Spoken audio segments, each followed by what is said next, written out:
ጾም ስጋዊ ምግባር አይደለም። ለተወሰነ ጊዜ ያህል ከምግብ መታቀብም አይደለም።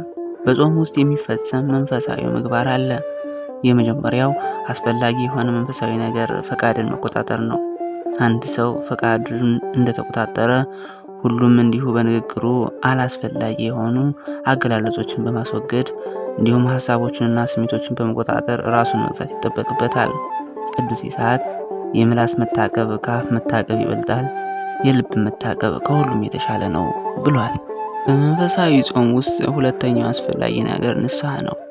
በነነዌ ጾም የነነዌ ሰዎች ከመብላት ብቻ ሳይሆን እያንዳንዳቸው ከክፉ መንገዳቸውና በእጃቸው ካለው ግፍ ተመልሰዋል።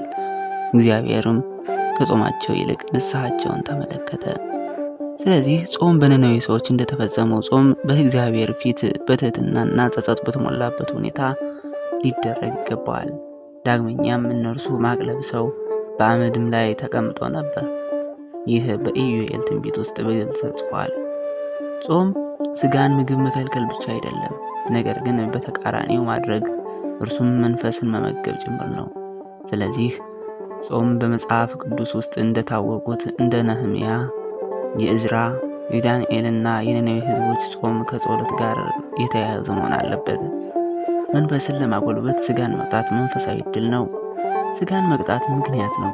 ዓላማው ግን መንፈስን በጸሎት፣ በተመስጦ፣ በንባብና በሁሉም የጸጋ ምክንያቶች ከስጋዊ እንቅፋቶች በመራቅ መንፈስን ለማጎልመስ ነው።